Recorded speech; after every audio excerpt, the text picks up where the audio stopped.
My last video about Flo winning the Oscar got absolutely bombed with comments saying the wild robot deserved it more. My notifications were literally on fire with people saying robbery and justice for the wild robot. I get it. I really do. So today I wanted to break this whole thing down. Let's talk about it. The 2025 Oscar for Best Animated Feature went to Flo instead of the wild robot, and people are mad. Like, really mad. I know you all are familiar with Flo by now. That wordless Latvian cat journey that somehow snatched the Oscar from what everyone thought was a sure thing. But was this really the travesty everyone's making it out to be? Let's dig into this. So, the wild robot. Man, where to even start? This thing was a powerhouse going into the Oscars. It was directed by Chris Sanders, the guy behind Lilo and Stitch. The film absolutely crushed it at the Annie Awards with 9 wins. Best Feature, Best Direction. Lupita Nyong'o for Best Voice Acting. It was dominating. For those who somehow missed it, the wild robot follows Roz, a robot who gets stranded on this remote, wild island after a shipwreck. She's completely out of her element, surrounded by animals who initially fear and attack her. The movie does an amazing job showing her literally getting torn to shreds by these wild animals before they eventually warm up to her. And that warming up happens for totally natural reasons, not some Disney-style everyone's friends after 5 minutes nonsense. What makes the wild robot so special is how different it feels from typical DreamWorks stuff. There's no annoying side characters cracking dated jokes every 5 seconds. The celebrity-type voice cast actually blends in. I had no idea that was Pedro Pascal or Mark Hamill until the credits rolled. Like, they were actual voice actors instead of just celebrities reading lines. And Lupita Nyong'o as Roz? Incredible. Just absolutely nailed the evolution of this robot learning to be a mother. The way the character develops maternal instincts while raising this little goose kid hits so hard emotionally. The animation isn't trying to show off either. It's beautiful, but in service of the story. It creates this immersive natural world that feels alive. Every visual choice supports the emotional journey instead of just flexing technical muscles. I love how the movie draws these parallels between robot programming and nature, like they're not as different as you might think. It's such a clever screenplay that clearly came from a beloved book. You can feel how much the team cared about bringing this story to life. The humor works too. Instead of going for cheap jokes, a lot of the funny moments come from how cold and uncaring nature can be. There's this one bit with baby possums that had me laughing harder than anything else I've seen in theaters all year. Most importantly, the wild robot focuses on emotion first. It's not constantly rushing from plot point to plot point like it's terrified kids will get bored. It trusts its audience to connect with these characters and their journey. This feels like one of the only completely uncompromised DreamWorks movies ever made. Like the studio just let Sanders tell his story without forcing in a bunch of marketing-approved elements. If I had to nitpick, there are some pacing issues. I want problems, always! Some scenes go by too quickly, others drag a bit. The villain gets introduced pretty late, so she doesn't leave as strong an impression as she could have. And while Bright Bill has this great scene where he acts robotically like his mother, which feels like a beautiful autism metaphor, his character isn't quite as developed as Roz or some of the other animals. Even with those minor issues, it's such a rich, detailed, and emotionally resonant film that I sobbed through the credits. No joke.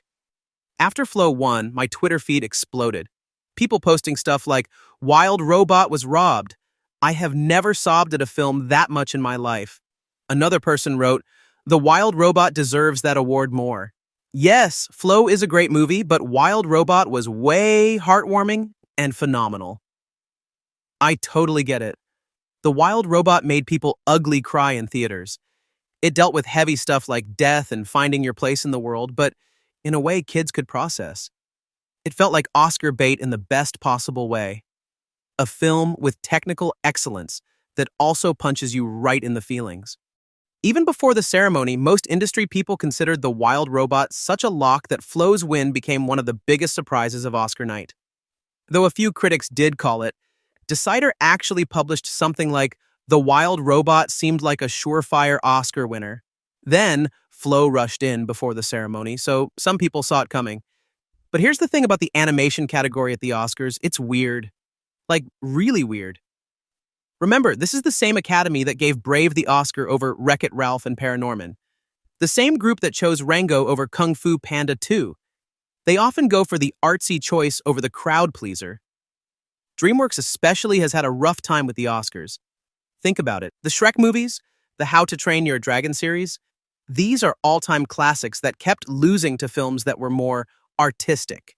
The Academy seems to see the animation category as a place to recognize boundary-pushing work rather than emotional storytelling. This year was especially tough because we also had Inside Out 2 in the mix, which made $1.7 billion worldwide. That's not a typo. Billion with a B.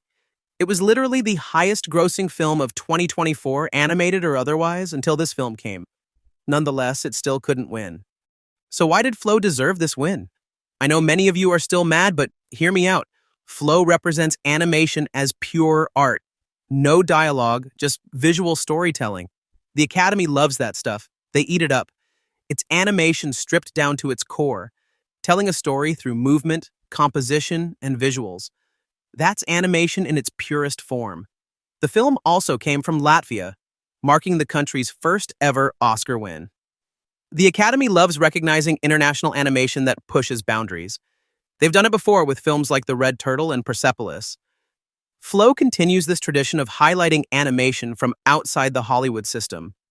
When you think about it, giving the Oscar to Flow is the Academy saying, animation isn't just for kids, and animation can be art. They're elevating the medium by recognizing work that breaks conventions and tries something new. None of this means The Wild Robot isn't amazing. It absolutely is. It connected with audiences in a profound way. It made people feel things deeply. And honestly, I cried watching it too. The good news for Wild Robot fans is that it's getting a sequel. The film was a critical and commercial hit. Its legacy is secure regardless of whether it has an Oscar on the shelf. Meanwhile, Flow's win brings attention to animation being created in places we don't normally look, which could inspire the next generation of animators to try new things. Look, in this Robot vs. Cats showdown, the Academy went with the cats. It happens. But we got two incredible animated films in one year showcasing completely different approaches to the medium. One delivers emotional storytelling with technical excellence. The other pushes the boundaries of what animation can be as an art form. That's a win for animation fans everywhere. We get to enjoy both. We get to argue about which is better. We get to appreciate what each brings to the table. So what do you guys think? Have you seen both? Which one hit you harder? Drop a comment below. I know you will anyway because my comment section went absolutely wild last time I talked about these movies. Don't forget to like and subscribe if you want more animation content.